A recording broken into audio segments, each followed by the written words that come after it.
এই তেলের ভিতরে আমরা একটু মেথি দেব। আচ্ছা, মেথি দেওয়ার পরে মেথিটা একটু হোক, তারপরে আমরা দেবো অল্প একটু হিং। তাহলে দেখো, অল্প একটু হিং দেব।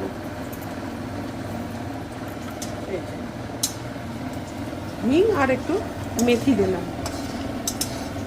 একটু হোক। বেশ সুন্দর একটা গন্ধ বেরোচ্ছে। এই সময় আমরা কী করবো, আমরা যে পোস্তটা আমরা বেটে রেখেছিলাম এই পোস্তটা এবার তেলের ভিতরে দিয়ে দেবো। দারুণ গন্ধটা বেরিয়েছে, দারুণ, খুব সুন্দর গন্ধটা বেরিয়েছে। প্রথম আমার রান্নার চ্যানেল তো, হয়তো ভুল ত্রুটি হতে পারে, তোমরা একটু ক্ষমা করে দিও আমাকে। হ্যাঁ, নতুন তো, তোমরা একটু সহযোগিতা করো আমার সাথে। একটু নাড়াচাড়া একটু ভাজা ভাজা মতো হয়ে যাবে। একটু নাড়াচাড়া করো, ঠিক ভাজাও না। যারা নতুন রান্না শিখছো, একদম মানে হাতে করে দিচ্ছ। আমাদের তো অনেক বছর হয়ে গেছে, তাও শিখছি এখনো অনেক কিছু নতুন। এটাও আমার কাছে একদম নতুন, মানে এইভাবে আলু পোস্তটা আমার কাছে নতুন আর কি। এইরকম এটা করার পরে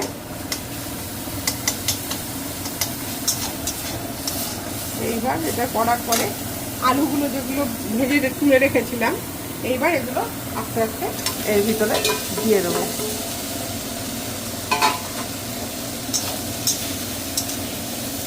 মানে এবার বোঝা যাচ্ছে আমি আলুটা প্রায় কেন ভাজা ভাজা মতো করে নিয়েছিলাম। মানে আলু পোস্তটা এরকম টাইপের দেখতে হবে, শুকনো ঝুরঝুরে মতো আর কি। খেতেও দারুণ হবে, দারুণ, যা গন্ধ বেরিয়েছে না, খেতে দুর্দান্ত হবে। আমরা কি করবো, সাইডে একটু গরম জল করে রেখেছিলাম, অল্প একটু গরম জল, যে বাটিটায় পোস্ত বেটে রেখেছিলাম সেই বাটিটারই একটু ধুয়ে গরম জলটা দিলাম।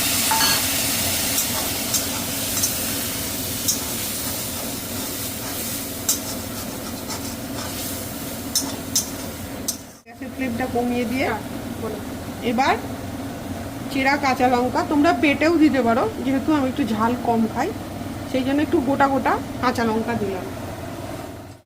পরিমাণ অনুযায়ী নুন দিয়ে দিলাম, পরিমাণ অনুযায়ী নুন দিয়ে দিলাম।